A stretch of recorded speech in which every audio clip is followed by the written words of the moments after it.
شروع اللہ کے نام سے جو بڑا مہربان نہایت رحم والا ہے۔ اے محمد صلی اللہ علیہ وآلہ وسلم، مجاہد لوگ تم سے غنیمت کے مال کے بارے میں دریافت کرتے ہیں کہ کیا حکم ہے؟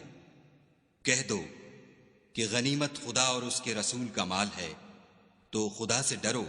اور آپس میں صلح رکھو، اور اگر ایمان رکھتے ہو تو خدا اور اس کے رسول کے حکم پر چلو۔ مومن تو وہ ہیں کہ جب خدا کا ذکر کیا جاتا ہے تو ان کے دل ڈر جاتے ہیں،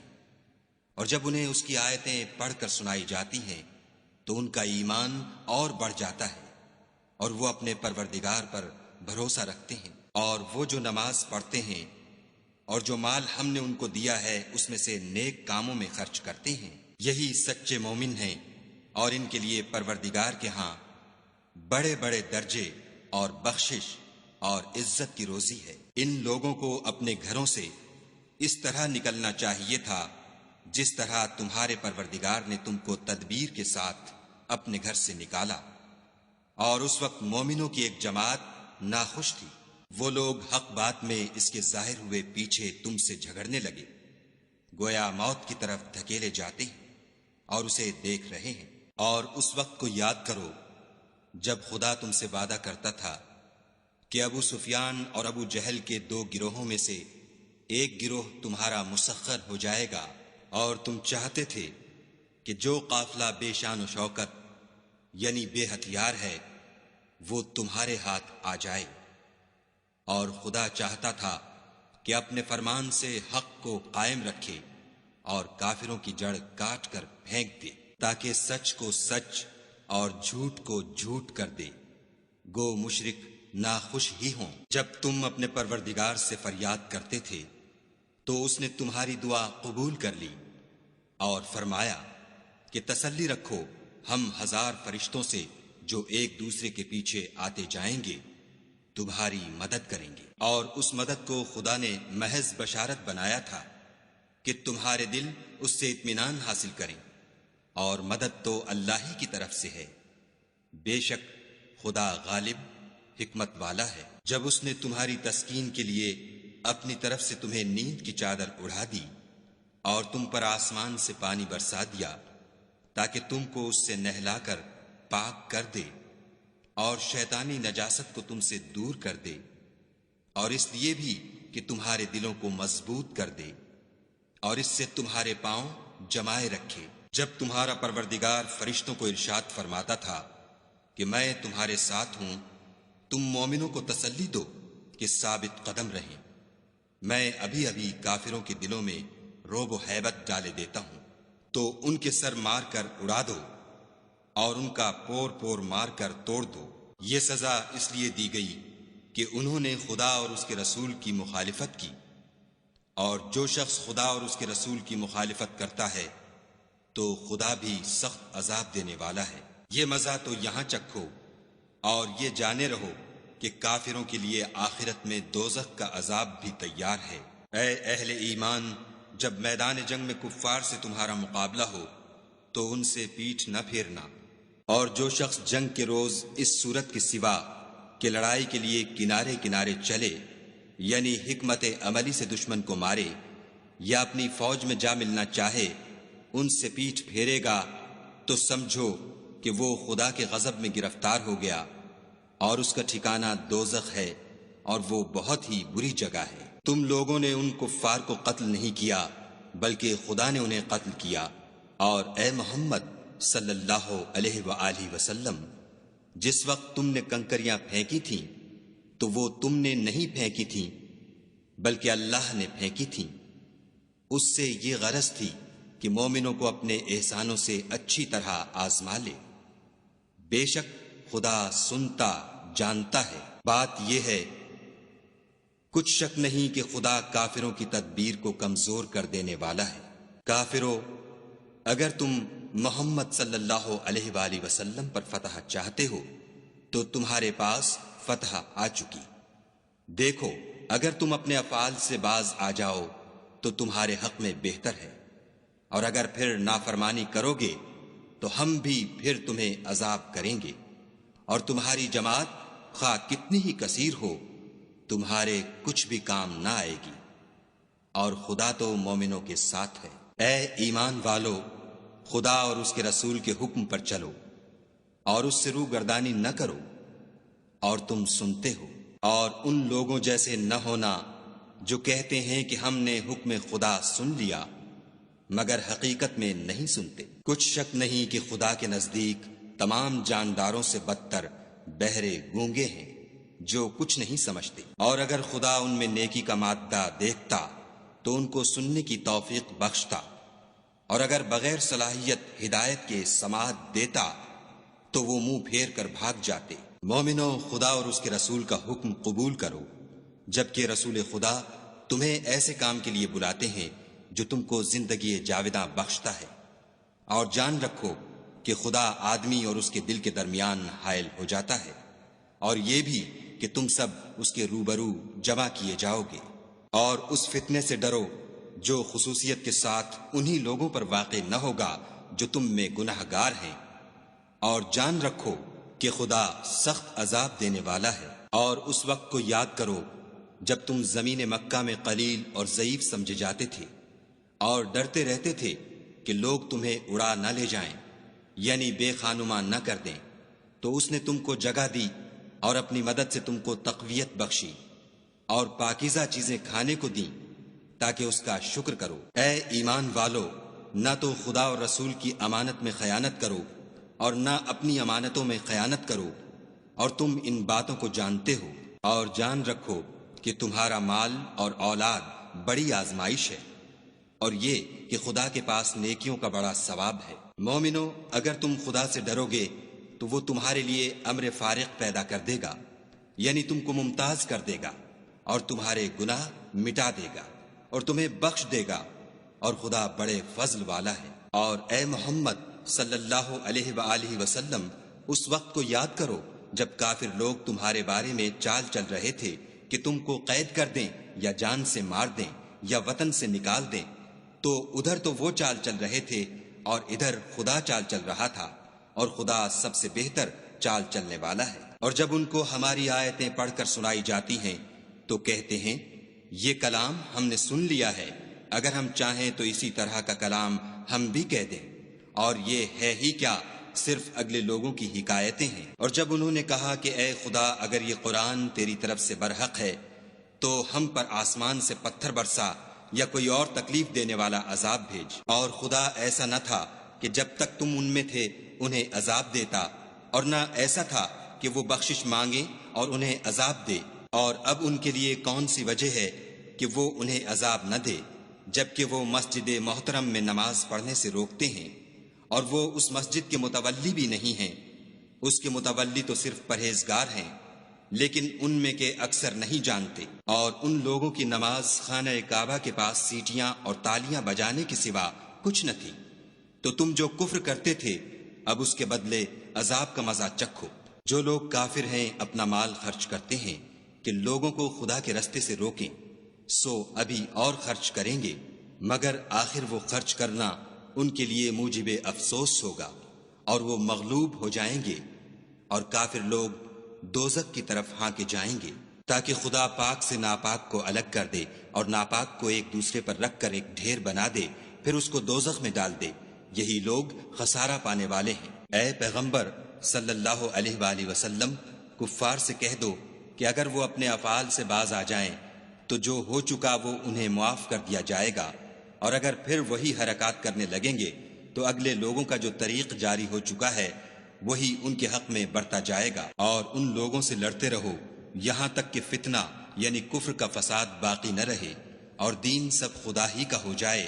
اور اگر باز آ جائیں تو خدا ان کے کاموں کو دیکھ رہا ہے، اور اگر روگردانی کریں تو جان رکھو کہ خدا تمہارا حمایتی ہے، اور وہ خوب حمایتی اور خوب مددگار ہے۔ اور جان رکھو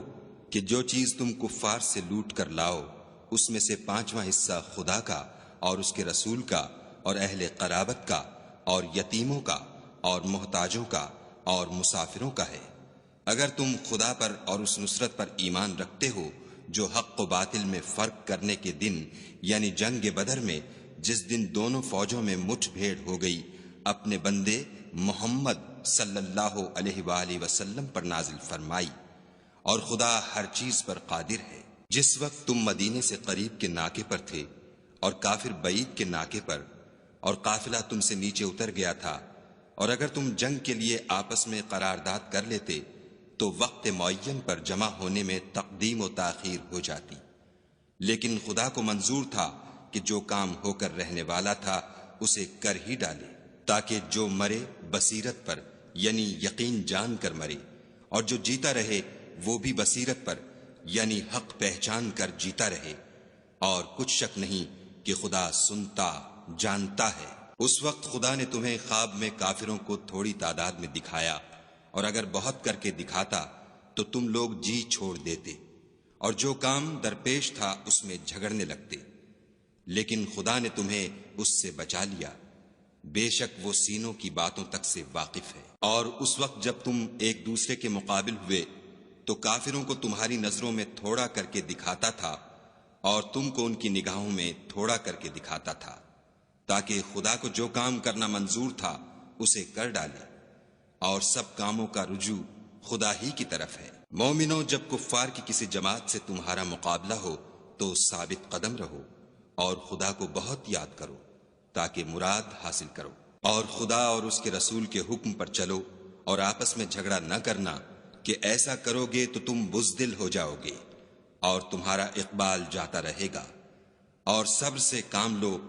کہ خدا صبر کرنے والوں کا مددگار ہے۔ اور ان لوگوں جیسے نہ ہونا جو اتراتے ہوئے یعنی حق کا مقابلہ کرنے کے لیے اور لوگوں کو دکھانے کے لیے گھروں سے نکل آئے اور لوگوں کو خدا کی راہ سے روکتے ہیں، اور جو اعمال یہ کرتے ہیں خدا ان پر احاطہ کیے ہوئے ہے۔ اور جب شیطانوں نے ان کے اعمال ان کو آراستہ کر دکھائے اور کہا کہ آج کے دن لوگوں میں کوئی تم پر غالب نہ ہوگا اور میں تمہارا رفیق ہوں، لیکن جب دونوں فوجیں ایک دوسرے کے مقابل صف آرا ہوئیں تو پسپا ہو کر چل دیا اور کہنے لگا کہ مجھے تم سے کوئی واسطہ نہیں، میں تو ایسی چیزیں دیکھ رہا ہوں جو تم نہیں دیکھ سکتے، مجھے تو خدا سے ڈر لگتا ہے، اور خدا سخت عذاب کرنے والا ہے۔ اس وقت منافق اور کافر جن کے دلوں میں مرض تھا کہتے تھے کہ ان لوگوں کو ان کے دین نے مغرور کر رکھا ہے، اور جو شخص خدا پر بھروسہ رکھتا ہے تو خدا غالب حکمت والا ہے۔ اور کاش تم اس وقت کی کیفیت دیکھو جب فرشتے کافروں کی جانیں نکالتے ہیں، ان کے منہوں اور پیٹھوں پر کوڑے اور ہتھوڑے وغیرہ مارتے ہیں اور کہتے ہیں کہ اب عذاب آتش کا مزہ چکھو، یہ ان اعمال کی سزا ہے جو تمہارے ہاتھوں نے آگے بھیجے ہیں، اور یہ جان رکھو کہ خدا بندوں پر ظلم نہیں کرتا۔ جیسا حال فرعونیوں اور ان سے پہلے لوگوں کا ہوا تھا ویسا ہی ان کا ہوا کہ انہوں نے خدا کی آیتوں سے کفر کیا تو خدا نے ان کے گناہوں کی سزا میں ان کو پکڑ لیا، بے شک خدا زبردست اور سخت عذاب دینے والا ہے۔ یہ اس لیے کہ جو نعمت خدا کسی قوم کو دیا کرتا ہے جب تک وہ خود اپنے دلوں کی حالت نہ بدل ڈالیں خدا اسے نہیں بدلا کرتا، اور اس لیے کہ خدا سنتا جانتا ہے۔ جیسا حال فرعونیوں اور ان سے پہلے لوگوں کا ہوا تھا ویسا ہی ان کا ہوا، انہوں نے اپنے پروردگار کی آیتوں کو جھٹلایا تو ہم نے ان کو ان کے گناہوں کے سبب ہلاک کر ڈالا اور فرعونیوں کو ڈبو دیا، اور وہ سب ظالم تھے۔ جانداروں میں سب سے بدتر خدا کے نزدیک وہ لوگ ہیں جو کافر ہیں، سو وہ ایمان نہیں لاتے۔ جن لوگوں سے تم نے صلح کا عہد کیا ہے پھر وہ ہر بار اپنے عہد کو توڑ ڈالتے ہیں اور خدا سے نہیں ڈرتے۔ اگر تم ان کو لڑائی میں پاؤ تو انہیں ایسی سزا دو کہ جو لوگ ان کے پسے پشت ہوں وہ ان کو دیکھ کر بھاگ جائیں، عجب نہیں کہ ان کو اس سے عبرت ہو۔ اور اگر تم کو کسی قوم سے دغا بازی کا خوف ہو تو ان کا عہد انہی کی طرف پھینک دو اور برابر کا جواب دو، کچھ شک نہیں کہ خدا دغا بازوں کو دوست نہیں رکھتا۔ اور کافر یہ نہ خیال کریں کہ وہ بھاگ نکلے ہیں، وہ اپنی چالوں سے ہم کو ہرگز عاجز نہیں کر سکتے۔ اور جہاں تک ہو سکے فوج کی جمعیت کے زور سے اور گھوڑوں کے تیار رکھنے سے ان کے مقابلے کے لیے مستعد رہو کہ اس سے خدا کے دشمنوں اور تمہارے دشمنوں اور ان کے سوا اور لوگوں پر جن کو تم نہیں جانتے، اور خدا جانتا ہے ہیبت بیٹھی رہے گی۔ اور تم جو کچھ راہ خدا میں خرچ کرو گے اس کا ثواب تم کو پورا پورا دیا جائے گا، اور تمہارا ذرا نقصان نہ کیا جائے گا۔ اور اگر یہ لوگ صلح کی طرف مائل ہوں تو تم بھی اس کی طرف مائل ہو جاؤ، اور خدا پر بھروسہ رکھو، کچھ شک نہیں کہ وہ سب کچھ سنتا اور جانتا ہے۔ اور اگر یہ چاہیں کہ تم کو فریب دیں تو خدا تمہیں کفایت کرے گا، وہی تو ہے جس نے تم کو اپنی مدد سے اور مسلمانوں کی جمعیت سے تقویت بخشی اور ان کے دلوں میں الفت پیدا کر دی، اور اگر تم دنیا بھر کی دولت خرچ کرتے تب بھی ان کے دلوں میں الفت پیدا نہ کر سکتے، مگر خدا ہی نے ان میں الفت ڈال دی، بے شک وہ زبردست اور حکمت والا ہے۔ اے نبی، خدا تم کو اور مومنوں کو جو تمہارے پیرو ہیں کافی ہے۔ اے نبی،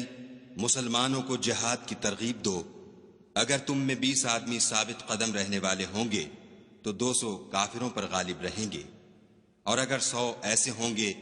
تو 1000 پر غالب رہیں گے، اس لیے کہ کافر ایسے لوگ ہیں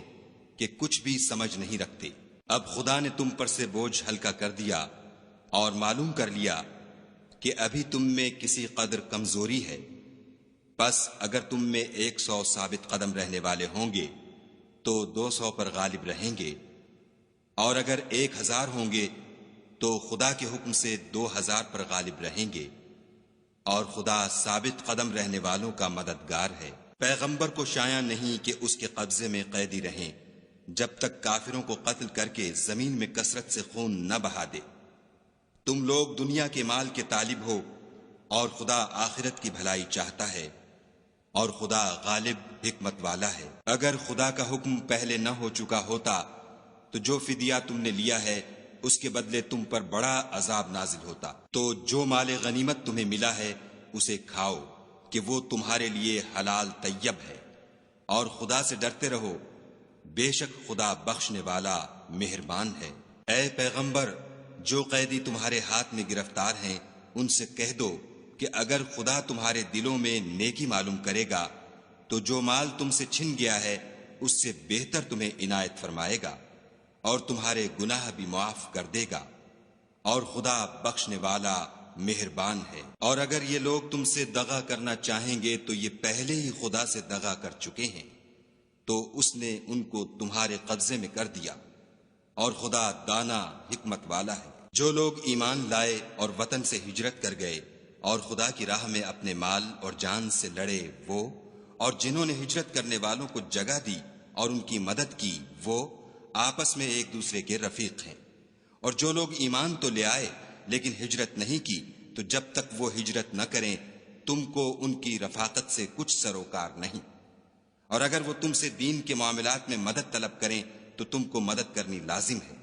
مگر ان لوگوں کے مقابلے میں کہ تم میں اور ان میں صلح کا عہد ہو مدد نہیں کرنی چاہیے، اور خدا تمہارے سب کاموں کو دیکھ رہا ہے۔ اور جو لوگ کافر ہیں وہ بھی ایک دوسرے کے رفیق ہیں۔ تو مومنو، اگر تم یہ کام نہ کرو گے تو ملک میں فتنہ برپا ہو جائے گا اور بڑا فساد مچے گا۔ اور جو لوگ ایمان لائے اور وطن سے ہجرت کر گئے اور خدا کی راہ میں لڑائیاں کرتے رہے، اور جنہوں نے ہجرت کرنے والوں کو جگہ دی اور ان کی مدد کی، یہی لوگ سچے مسلمان ہیں، ان کے لیے خدا کے ہاں بخشش اور عزت کی روزی ہے۔ اور جو لوگ بعد میں ایمان لائے اور وطن سے ہجرت کر گئے اور تمہارے ساتھ ہو کر جہاد کرتے رہے، وہ بھی تمہیں میں سے ہیں، اور رشتہ دار خدا کے حکم کی روح سے ایک دوسرے کے زیادہ حقدار ہیں۔ کچھ شک نہیں کہ خدا ہر چیز سے واقف ہے۔